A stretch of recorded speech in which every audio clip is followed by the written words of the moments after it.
A partir de agora, você ouve Revista Espírita, O Tesouro Esquecido. Apresentação, Mário Arias.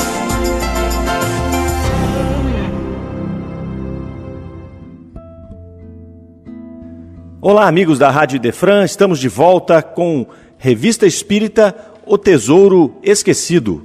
Hoje um programa muito especial, vamos receber um convidado que irá brilhantar muito o nosso estudo. Nosso estudo dá sequência no mês de fevereiro de 1858, com o artigo A Avareza. Trata-se de uma dissertação moral ditada por São Luís à senhorita Hermance Dufault em 6 de janeiro de 1858. Qual é a importância deste artigo para a doutrina espírita e para os estudiosos da doutrina? É a primeira vez na Revista Espírita que Kardec apresenta o espírito São Luís. Esse espírito é extremamente importante ao longo de toda a codificação da doutrina. Para vocês terem uma ideia, ele foi o espírito que mais colaborou com o Evangelho segundo o Espiritismo. Ali nesta obra nós temos 11 mensagens atribuídas a São Luís. Mas para falar de São Luís e para comentar o artigo A Avareza, nós convidamos um grande amigo nosso e um grande conhecedor da doutrina espírita, que é Cosme Massi. Cosme é um conferencista reconhecido nacional e internacionalmente, talvez o maior conhecedor de Kardec da atualidade, é o idealizador e fundador do IDEAC, Instituto de Divulgação Espírita Allan Kardec, que é mantenedor da Kardecpedia, que é uma plataforma interativa com todas as obras de Allan Kardec, disponibilizadas gratuitamente, com todos os temas indexados. Basta você clicar www.kardecpedia.com.br, colocar ali um tema que você precisa, por exemplo, reencarnação, e o site vai trazer para você todas as obras de Kardec que contém o tema reencarnação. Então é uma plataforma que auxilia muito o estudioso da doutrina espírita. O IDEAC também mantém a Kardec Play, que é um canal de vídeos e filmes com explicações dadas por Cosme Massi sobre a vida, a obra e o pensamento de Kardec. E também o IDEAC mantém a Kardec Book, que é uma editora que serve ao IDEAC nas suas demandas por vídeos, por filmes, por livros, enfim, tudo aquilo que é necessário editar e comercializar para o IDEAC é feito pelo Kardec Book. Então este grande trabalhador é quem vai nos explicar hoje o artigo A Avareza e quem foi São Luís e a sua importância na doutrina espírita. Com vocês, Cosme Massi. Caros ouvintes da Rádio Idefran, é um prazer estar com vocês. Eu sou Cosme Massi e vamos conversar um pouco sobre a presença marcante do espírito São Luís na obra de Allan Kardec, no surgimento do Espiritismo. Esse espírito, São Luís, ele foi chamado de o presidente espiritual da Sociedade Espírita de Paris. Essa sociedade, que foi a primeira casa espírita, foi fundada por Allan Kardec no ano de 1858, em 1º de janeiro, e continuou sua existência até a desencarnação de Allan Kardec em março de 1869, sob a sua presidência. Depois, é claro, a sociedade ainda continuou com outros presidentes após a morte de Kardec. Mas nesse período que vai de 1858 a 1869, a participação desse espírito São Luís foi muito importante na construção do espiritismo. Nós vamos encontrar a presença de São Luís nas principais obras de Allan Kardec. Na obra fundamental do Espiritismo, o Livro dos Espíritos, sua contribuição é marcante, respondendo a várias questões. Na Sociedade Espírita de Paris, ele vai ditar muitas mensagens e responder diversas dúvidas que Allan Kardec propõe, ajudando Kardec na construção do Espiritismo.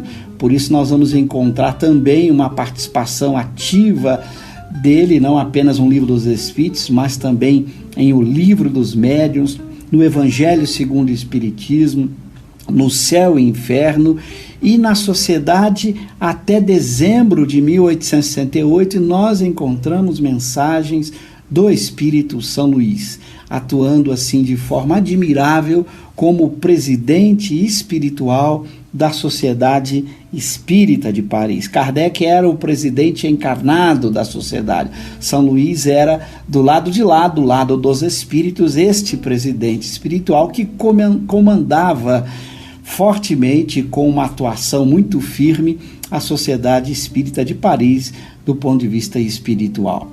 São Luís editou uma mensagem que a gente vai comentar aqui rapidamente, em 1858, no mês de fevereiro, uma mensagem que trata da avareza, que foi ditada por meio da médium Hermance de Faux. Hermance de Faux foi uma médium que atuou na Sociedade Espírita de Paris apenas no ano de 1858, embora a sua atuação neste ano tenha sido uma atuação muito intensa, e durante o ano de 58 ela recebeu várias mensagens desse espírito São Luís.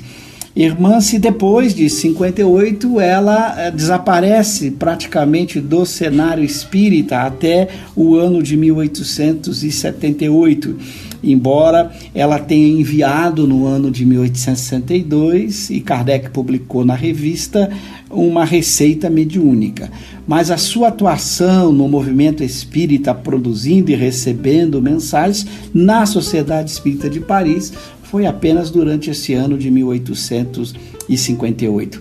Ela ditou, espíritos ditaram biografias por intermédio dela, é o caso da biografia de Luís XI, que teria ditado por meio de Hermance de Faux, e outros também. São Luís teria ditado uma biografia por meio dela, mas a sua atuação na sociedade se deu basicamente nesse ano de 1858. Vamos então estudar uma mensagem rapidamente com vocês, apenas para que a gente possa fazer provocações, para que vocês busquem o texto da Revista Espírita de fevereiro de 1858, o texto chamado A Avareza. Vocês poderão fazer a pesquisa do texto na Kardecpédia. Basta digitar kardecpedia.com.br, buscar pelo termo avareza lá na busca, que você vai encontrar esta mensagem admirável ditada pelo Espírito São Luís. Lembrando que São Luís foi um rei muito conhecido na época em que viveu, lá no século XIII da era cristã. São Luís nasceu no ano de 1214 e vai desencarnar, morrer no ano de 1270.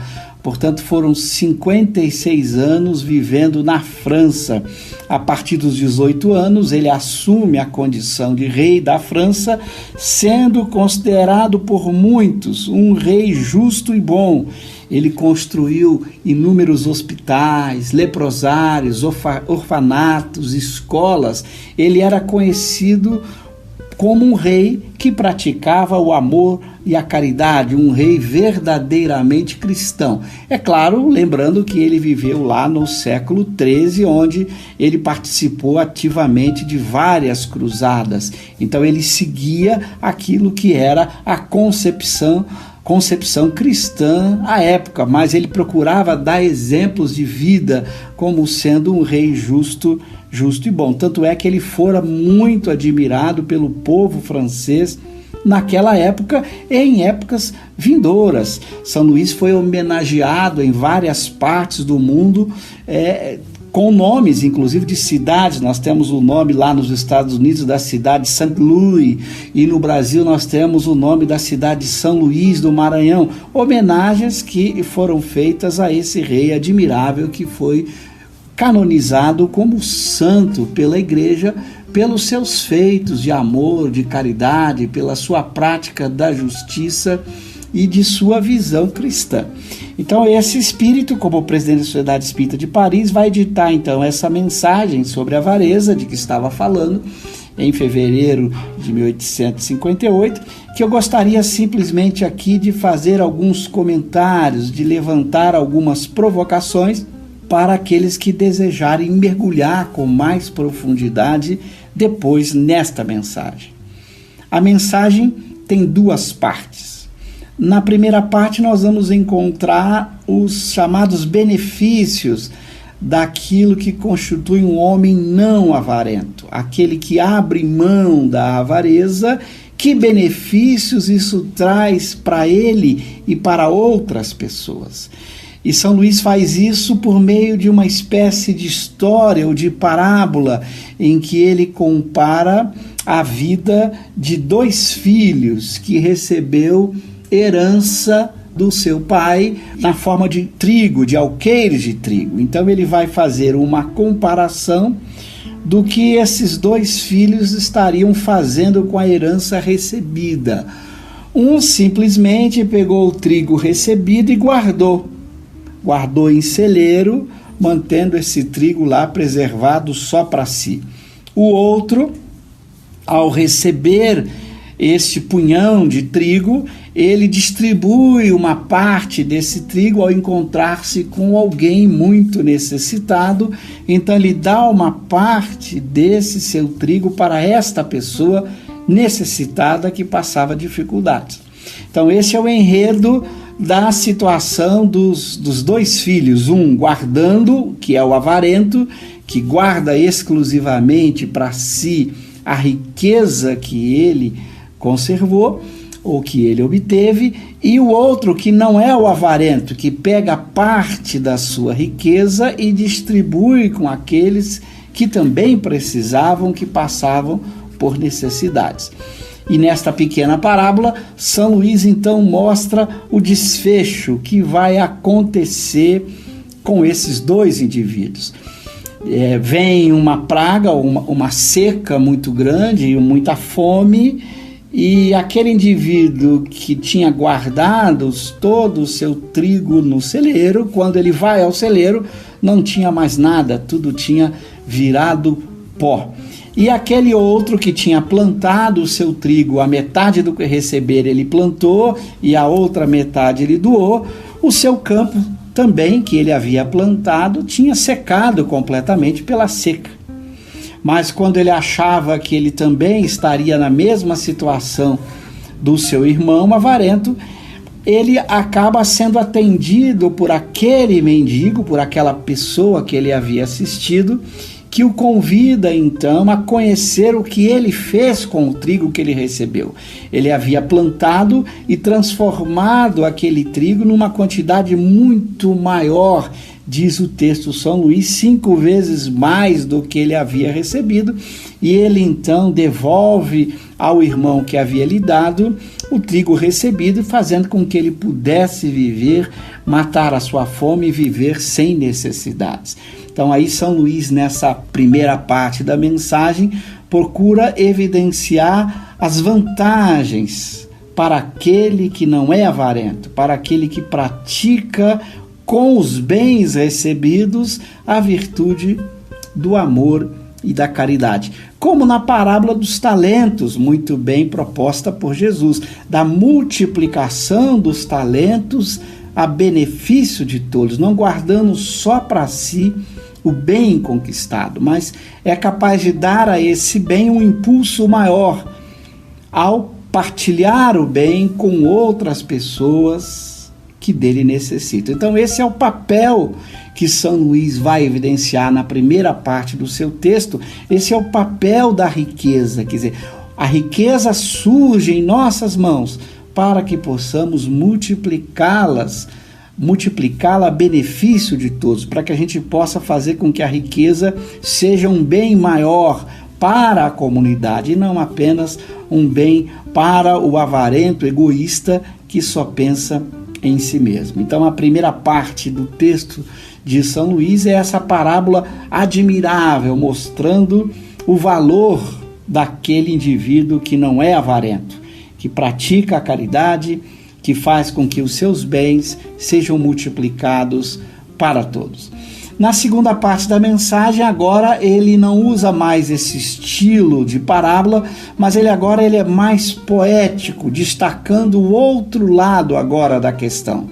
Se na primeira parte ele mostrou as vantagens de não ser avarento, de multiplicar os bens a benefício de todos, na segunda parte agora ele vai mostrar os prejuízos que a avareza traz para aquele indivíduo que é avarento, mostrando o quanto é triste, o quanto a avareza é um vício terrível que faz com que o indivíduo sofra, não apenas aqui na terra, durante o seu período curto de existência corporal, mas também após a morte do corpo físico.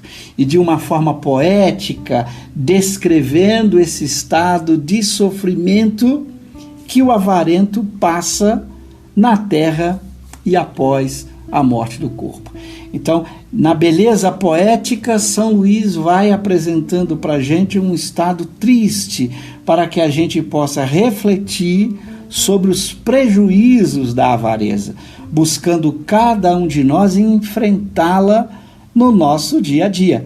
Todas as vezes que a gente está de posse de algum bem, de alguma conquista, que a gente reflita profundamente o que estamos fazendo com este bem, como estamos empregando, já que não somos os proprietários absolutos dos bens que nos chegam. Nós somos apenas os usuários. Deus é proprietário desses bens e nos concedeu a oportunidade de utilizá-los a benefício de todos. Então esta é a nossa grande missão frente aos bens que nós conquistamos.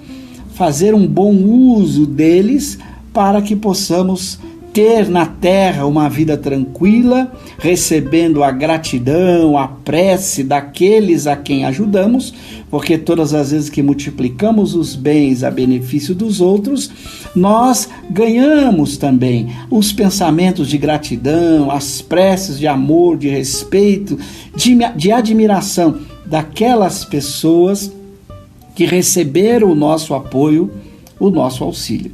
Então a importância da gente ter a consciência diariamente de que todos os recursos que nos chegam às mãos, teremos que prestar contas do bom uso que deles fizermos. E São Luís, nessa segunda parte da mensagem, vai mostrando a tristeza, a frieza que o avarento sofre nesse estado de querer acumular, de guardar para si, não se preocupando com ninguém e às vezes até esquecendo de si mesmo, porque muitas vezes o avarento não quer gastar para que ele não perca, porque ele tem medo constante do futuro, ele vive apavorado com a incerteza do amanhã, com o que poderá acontecer com ele amanhã. Então esse medo, essa incerteza, essa insegurança faz com que ele acumule, não gaste nem às vezes a benefício próprio, quanto mais usar o recurso a benefício dos outros.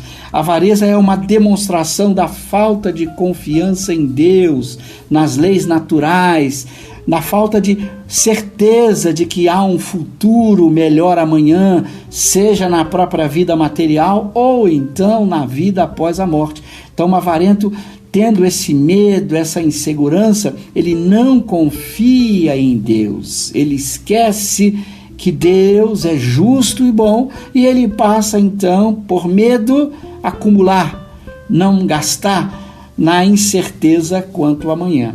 O indivíduo que tem fé no futuro, que confia em Deus, que sabe da importância do amor e da caridade, ele vence a avareza, ele procura multiplicar os seus talentos, os seus bens para todos e não apenas guardá-los para si. Então São Luís, nesta segunda parte, mostra toda esta frieza de coração, toda a tristeza que envolve o avarento. Já na vida terrena, onde ele não recebe o sentimento de gratidão, de admiração das pessoas, muito pelo contrário, todo mundo olha com desdém, tem pensamentos ruins para com ele, que acumula egoisticamente para si e que depois, ao longo da vida, vai percebendo que isso não representou nada para a sua felicidade. Muito pelo contrário, vai ter que deixar esses bens que ele acumulou aqui na terra e que certamente esses bens farão parte de brigas, de herança dentro da própria família. Então ele não deu o exemplo para aqueles que viveram com ele de como se deve multiplicar os bens a benefício de todos. Então São Luís descreve essa tristeza, essa frieza de maneira poética, mostrando quão miserável é o avarento, seja na terra, seja na vida após a morte. Com isso ele nos chama a atenção nesse estilo especial. Por um lado, falando na forma de parábola, mostrando as vantagens de não ser avarento, de praticar o amor e a caridade com os bens conquistados. Por outro lado, a tristeza, a frieza, o quanto de miserável fica o indivíduo, espiritualmente falando, que é avarento, fazendo com que a gente possa ver o contraste entre aquele que usa os bens a benefício de todos e aquele outro que egoisticamente acumula bens com o medo, com a incerteza, com a insegurança do futuro. E nós vemos isso mesmo nesses momentos graves que estamos vivendo hoje, de uma pandemia em que muita gente procura demonstrar solidariedade e outros que procuram demonstrar avareza e egoísmo, se preocupando excessivamente consigo mesmo, esquecendo-se que nós estamos vivendo num mundo, numa sociedade em que muitas pessoas também precisam do nosso apoio, da nossa contribuição.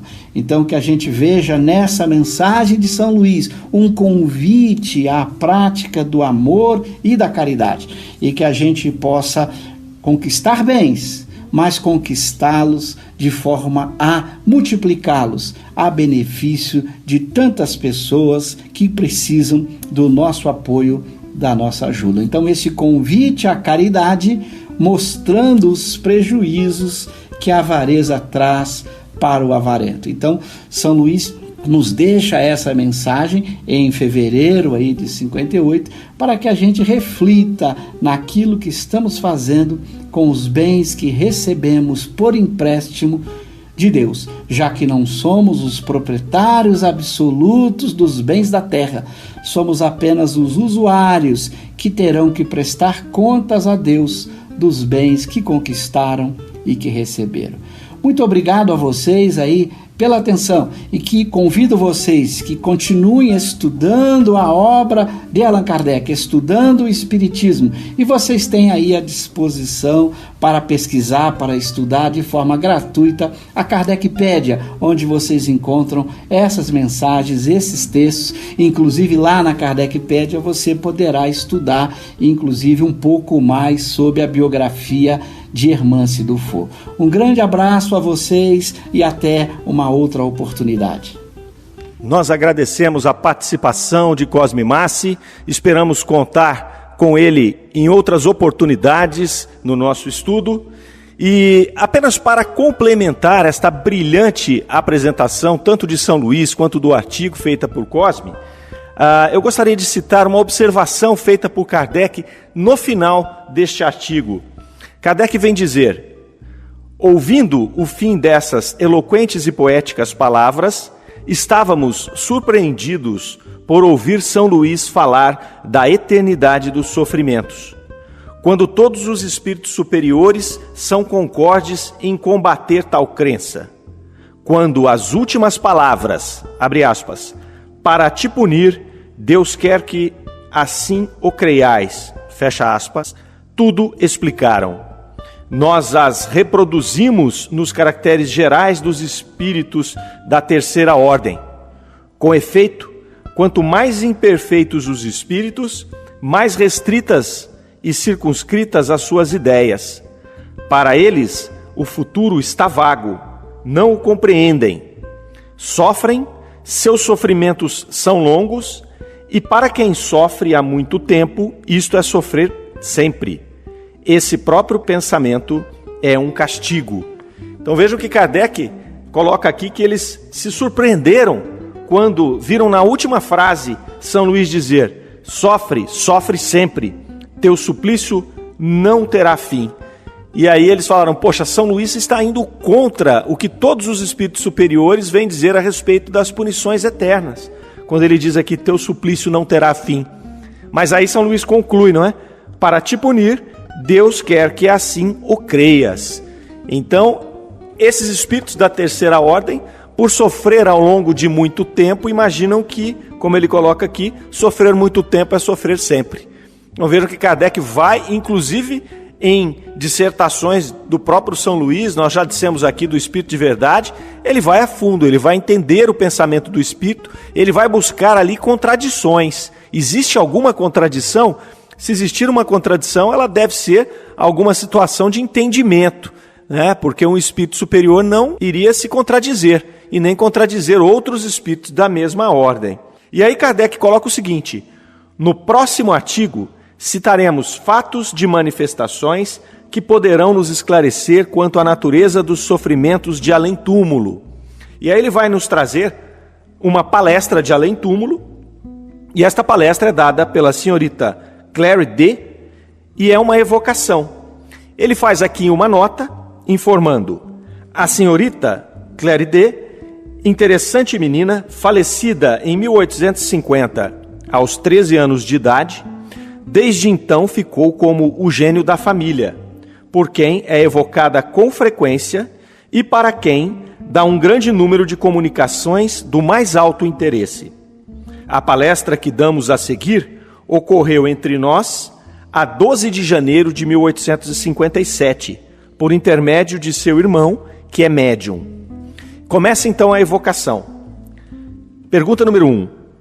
Tem uma lembrança precisa de sua existência corporal? Resposta: o espírito vê o presente, o passado e um pouco do futuro, conforme sua perfeição e proximidade de Deus. Segunda pergunta: esta condição de perfeição é relativa apenas no futuro ou se refere igualmente ao presente e ao passado? Resposta: o espírito vê o futuro mais claramente à medida que se aproxima de Deus. Depois da morte, a alma vê e abarca de um relance todas as passadas migrações, mas não pode ver aquilo que Deus lhe prepara. Para isso é preciso que esteja inteiramente em Deus, desde muitas existências. Então, quando ela está falando aqui do futuro, é do futuro dela enquanto espírito, né? Do futuro daquele espírito que está examinando. Então, o que ela diz aqui é que todos nós vamos, ao desencarnar, ter um relance das nossas existências passadas. Ou seja, nós vamos entender como foi o nosso processo evolutivo até aqui. Mas para que nós possamos entender os próximos passos, o que Deus deseja de nós e como será o nosso futuro evolutivo, aí nós temos que já estar em um grau de evolução superior. Kardec faz a terceira pergunta: sabe em que época será a sua reencarnação? E ela responde: em 10 ou em 100 anos. Nós já vimos em outras oportunidades que a compreensão do tempo é diferente no campo material e no campo espiritual. O que para nós aqui pode parecer lento, um processo demorado, no plano espiritual isso vai passar em um relance de tempo. A quarta pergunta de Kardec: na Terra ou em outro mundo será a reencarnação? Num outro mundo. Quinta pergunta: o mundo para onde irá, comparado com a Terra, terá condições melhores, iguais ou inferiores? Muito melhores que a da Terra. Lá se é feliz. Então vejam que esse espírito desta menina já é um espírito mais evoluído. Tanto que a sua próxima encarnação dar-se-á num mundo mais avançado que a Terra. E aí Kardec começa a perguntar, capciosamente, né? Kardec já percebe que ali trata-se de um espírito um pouco mais evoluído, e Kardec começa a perguntar como era a situação desse espírito, como é que ele se apresentava, o que acontecia ali com esse espírito. Então vejam a sexta pergunta, que interessante. Desde que aqui se encontra, está num lugar qualquer. Qual é ele? Resposta: estou em aparência etérea. Posso dizer que meu espírito propriamente dito estende-se muito mais longe, vejo muito mais coisas e me transporto para muito longe daqui com a velocidade do pensamento. Minha aparência está à direita de meu irmão e guia-lhe o braço. Então ela diz que ela pode ter uma mobilidade muito grande, ela pode viajar para qualquer lugar em um instante, em um pensamento, e que naquele momento ela está ali auxiliando a psicografia do irmão, ao lado do irmão, ali movendo o braço dele. Kardec vai avançando nessa questão. A pergunta 7. Este corpo etéreo de que se reveste permite-lhe experimentar sensações físicas, como, por exemplo, de calor e de frio?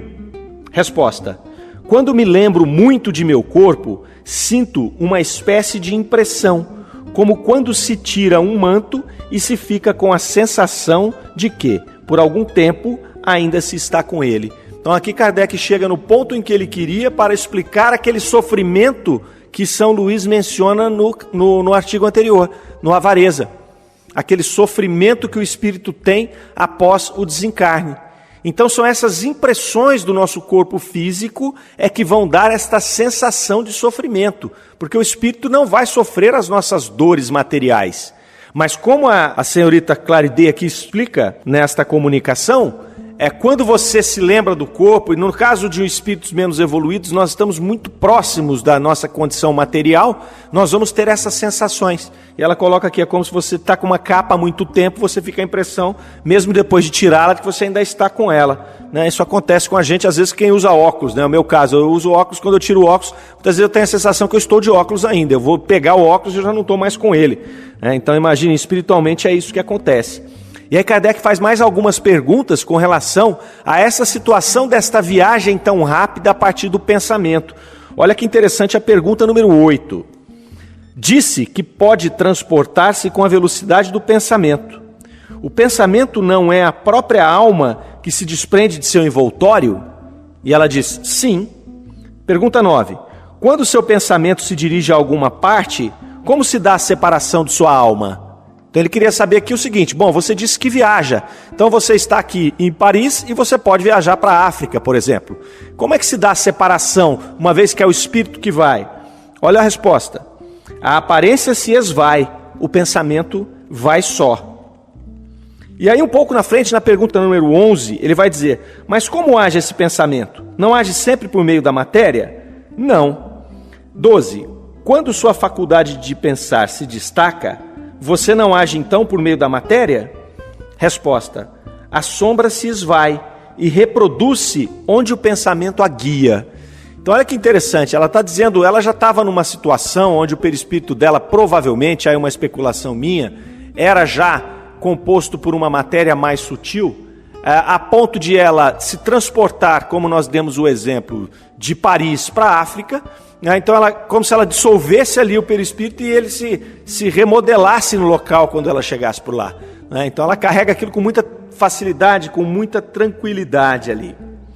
E aí, Kardec, fechando ali na pergunta agora, número 13, ele vai dizer para ela, desde que você tinha apenas 13 anos quando o seu corpo morreu, como é que, sobre perguntas tão abstratas, pode nos dar respostas tão fora do alcance de uma criança de sua idade? E ela responde, minha alma é muito antiga. Então esta comunicação admirável aqui, Kardec nos traz esta palestra de Além Túmulo para fechar a comunicação dada por São Luís e ilustrar como se dá a sensação dos espíritos depois do seu desencarne. Muito bem, chegamos então ao final de mais este episódio, agradecemos a companhia de todos, até a próxima, fiquem com Deus.